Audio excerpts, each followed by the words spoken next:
ఇటువంటి ఎవరు నమ్మరు, అది అందరికీ తెలిసిందే. కాబట్టి అటువంటి ఏదన్నా ఉంటే మీకు వివరణ ఇచ్చుకుంటున్నా. నేను దాని గురించి వివరణ ఇచ్చుకుంటున్నా. ఒకటే, మనందరం కలిసికట్టుగా తెలుగుదేశం పార్టీ కింద తిరువూరిని అభివృద్ధి చేద్దామనే నేను కోరుకుంటున్నా.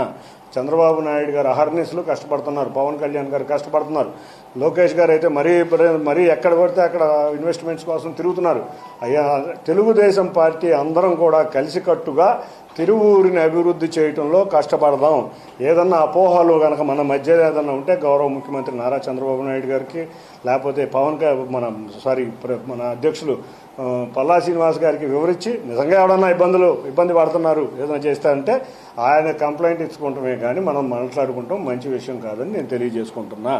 ఇక దత్తు గారి గురించి చెప్తున్నాం. గత 3 నెలల బ్యాక్ నా దగ్గరికి వచ్చి ఒక మాట అన్నారు, నేను చాలా ఆర్థికంగా ఇబ్బంది పడుతున్నాను, నా హాస్పిటల్ ఇబ్బంది పడితే నేను ఒకటే మాట అన్నాను, ఇబ్బంది పడద్దు, మీరు పార్టీ కోసం కష్టపడి 9 సంవత్సరాలు కాన్స్టిట్యూన్సీలో కష్టపడిన వ్యక్తి, మీ ఆర్థికంగా ఏదన్నా ఇబ్బంది ఉంటే నేను ఏదో కొంత సహాయం చేస్తాను, మీరు హాస్పిటల్ని మళ్ళీ సరిగ్గా తీసుకురండి అంటే అట్లాగేనని చెప్పడం జరిగింది. ఇది జరిగిన విషయాలు. అవన్నీ మీకు వివరించడానికి మీ ముందుకు వచ్చాను. ఇక కొన్ని పత్రికలు కాదు, ఒక పత్రిక, ఒక టీవీ ఛానల్.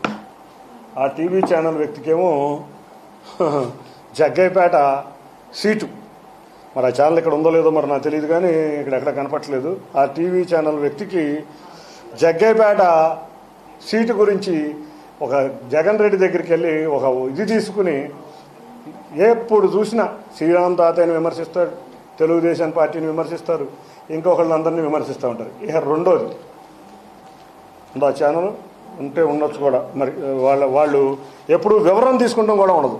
ఏదన్నా ఆరోపణ వస్తే ఏముండదు, ఉన్నది ఛానల్ కూడా ఉంది. ఎప్పుడు వివరణ తీసుకునే పరిస్థితుల్లో లేని ఛానల్ ఒక ఛానల్. ఆ ఛానల్ జగ్గైపేట సీట్ తెచ్చుకోనన్నా తుక్కుగా నిన్ను నోడిస్తారు. అంతేకాకుండా నీకు ఏదన్నా అభిప్రాయం ఉంటే ఎదుట వ్యక్తుల గురించి రాసేటప్పుడు తాతయ్య గారిని విమర్శిస్తావు, రఘురాం గారిని విమర్శిస్తావు, చంద్రబాబు నాయుడు గారిని విమర్శిస్తావు, లోకేష్ని విమర్శిస్తావు. నీకు ఇదేమి కర్మరా బాబు అని నాకు ఫీలింగ్. తప్పకుండా నువ్వు ఒక మంచి వ్యక్తివే, ఎక్కడన్నా ట్రాప్లో పడితే భయించి బయటకు రావాలని కోరుకుంటున్నా. ఇక రెండోది సాక్షి, ఇదొక కరపత్రం. ఈ కరపత్రం ఈ మధ్య నా మీద ఒక ఆర్టికల్ రాసింది, ఎమ్మెల్యేలపై బొసగొడుతున్న కాల్ నాకంట. నేను టెలిఫోన్ ట్యాపింగ్ చేశానంట. బాబు ఎవరు రాశారు కానీ వార్త, నిన్నైతే మేము వదలం, నా పేరు కూడా పెట్టావు, నీ అదృష్టం కొద్దీ నా పేరు కూడా పెట్టావు. ఈ వార్తలో నేను గౌరవ శాసనసభ్యుడు, మా మాజీ కేంద్ర మంత్రి, మా మార్గదర్శి సుజనా చౌదరి గారి ఫోన్ ట్యాప్ చేశానంట. ఈ వ్యక్తి రాసింది ఇవన్నీ కాన్స్పిరసీలు. ఈ వ్యక్తికి రాసింది ఏంటంటే, ఒక భారతీయ జనతా పార్టీకి తెలుగుదేశంకి ఓ యుద్ధం పెడదాం అనుకునే స్టైల్లో రాసావు. ఆయన మాకు మార్గదర్శి, నాకు మా అందరికీ పెద్ద ఆయన ఫోన్ నేను ట్యాప్ చేశాను. ఇది నువ్వు రాసేది. ఈ కర్రపత్రిక నిత్యం నా మీద విషం కక్కుతానే ఉంటుంది. ఎందుకంటే ఎవరైతే మా పెద్ద గౌరవ పూజలు నందమూరి తారక రామారావు గారు ఒక మాట చెప్పారు, అది ఇప్పటికే కూడా నా చెవిలో మోగుతూ ఉంటుంది. నువ్వేదన్నా మంచి పని చేయాలనుకుంటే నీకు 100 అడ్డంకులు వస్తాయి, వాటిని పట్టించుకోకుండా ముందుకు నడువు. అది మా పెద్ద మాకు నేర్పిన సూత్రం.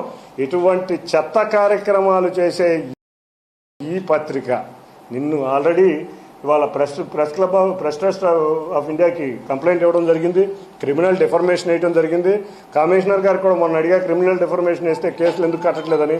ఇతను రాసే ఈ పేపర్ రాసేవన్నీ కూడా ఏ రోజు చూసినా పోనీ దీంట్లో ఒకటే అడుగుతున్నా, టెలిఫోన్ ట్యాపింగ్ చేశాను కదా నువ్వు అన్న దాని ప్రకారం అరెస్ట్ చేయించున్నాను. మరి టెలిఫోన్ ట్యాపింగ్ అంటే ఒక మహానేరం, తప్పకుండా అరెస్ట్ చేయించు. నేను ట్యాపింగ్ చేశానా, కాల్ రికార్డ్స్ తీసానో ఏదో చెప్పు.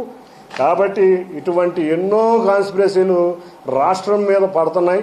కాబట్టి మనం ముందుకు వెళ్లే విషయంలో, అభివృద్ధిలో, సంక్షేమంలో అన్నింటిలో కూడా మనందరం కూడా ఎన్ని చిన్న విభేదాలు ఉన్నా కూడా కలిసికట్టుగా ముందుకు వెళ్ళి చంద్రబాబు నాయుడు గారి కష్టాన్ని, పవన్ కళ్యాణ్ గారి కష్టాన్ని, లోకేష్ గారి కష్టాన్ని, అన్నిటికన్నా ముఖ్యంగా మన ప్రధానమంత్రి నరేంద్ర మోడీ గారి 2047 వికసిత్ భారత్ యొక్క కష్టాన్ని మనం ముందుకు తీసుకువెళ్ళి తప్పకుండా వారి ఆశయాలు సిద్ధించే విధంగా మనం కూడా కృషి చేద్దామని, ఏదన్నా ఉన్నా అందరం కలిసి ఈ విజయవాడ నగరాన్నే కాదు తిరువూరు పట్టణాన్ని, తిరువూరు నియోజకవర్గాన్ని కూడా అందరం కలిసికట్టుగా అభివృద్ధి చేద్దామని తెలియజేసుకుంటూ వాళ్ళందరికీ కూడా మరొక్కసారి మహిళా బిల్లు రేపు రాబోతుంది.